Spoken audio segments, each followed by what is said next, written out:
saking sibuknya seringkali udahlah cancel aja, nanti lagi ya kita jadwalkan.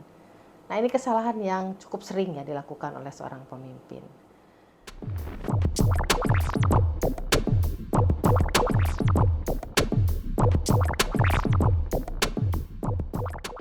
Kembali kita membahas topik terkait dengan one on one. Seorang pemimpin tugasnya adalah memberdayakan anggota timnya supaya anggota timnya berkembang dan bertumbuh. Salah satu aktivitas yang wajib ya dilakukan oleh seorang pemimpin adalah melakukan yang namanya pertemuan one on one. Sudah dilakukan, tapi ternyata masih terdapat beberapa kesalahan umum terkait dengan aktivitas one on one. Mari kita bahas satu persatu. Yang pertama, seorang leader melakukan one on one hanya ketika terjadi masalah. Padahal sebetulnya one on one itu dilakukan tanpa harus menunggu ada masalah dulu.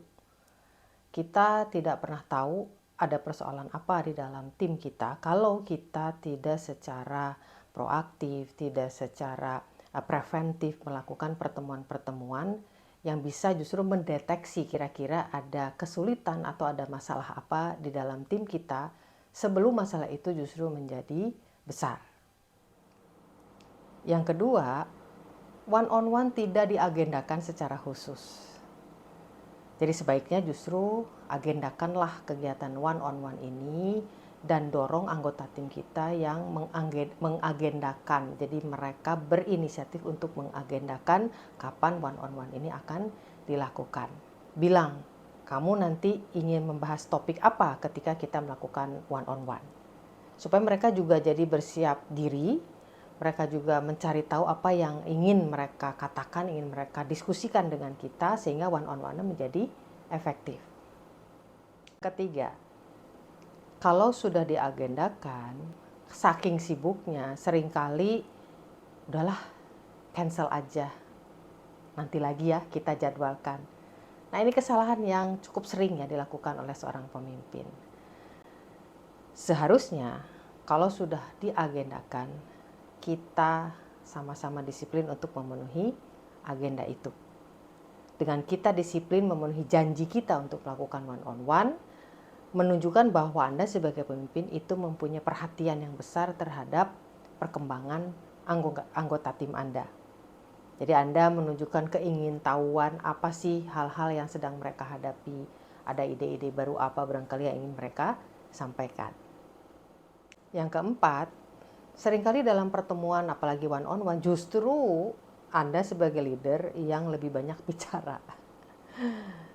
Malahan semestinya pertemuan one on one ini menjadi ajang untuk anggota tim kita, mereka yang lebih banyak berbicara. Kita lebih banyak mendengarkan. One on one adalah waktunya mereka untuk berbicara. Yang kelima, setiap kali one on one kita mengajukan pertanyaan yang itu terus. Gimana? Pekerjaan itu sampai mana? Nah, lain kali berikutnya kalau kita melakukan one on one, carilah pertanyaan-pertanyaan dengan topik-topik yang beraneka ragam. Tidak hanya selalu menyangkut pekerjaan yang tengah dikerjakan, tapi misalnya bicara mengenai pengembangan karir dia, bicara mengenai rencana-rencana dia, bicara mengenai apapun yang ya tentunya terkait dengan hal-hal di sekeliling kita bersama, ya terkait dengan target-target yang mesti kita capai bersama.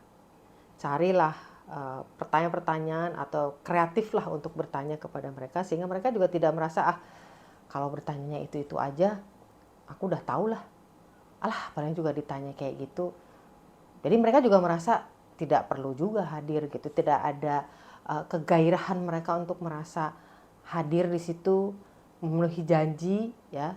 Kalau kita kreatif mengajak berbicara mereka dengan pertanyaan-pertanyaan yang membuat mereka tergugah, membuat mereka semangat, itu membuat mereka juga akan bersemangat. Keenam, leader masih banyak juga yang justru menghindari membicarakan masalah. Jadi sepertinya menggugurkan kewajiban saja untuk memanggil anggota timnya one on one, yang penting terlaksana, tapi mencoba menghindari membicarakan hal-hal yang sifatnya berbau masalah. Jadi tidak inginlah mungkin ya menghindari konflik, menghindari bahwa bisa jadi leadernya juga memang tidak tahu bagaimana cara menangani masalah itu.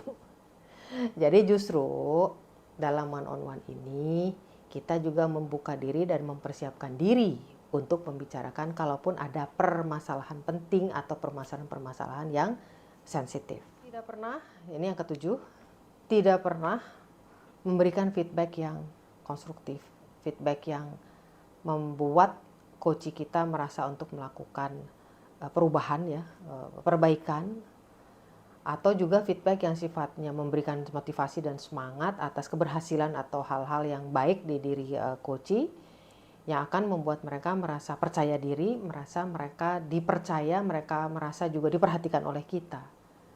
Justru di dalam waktu kita one on one, justru pada saat one on one inilah waktu kita untuk memberikan feedback kepada mereka.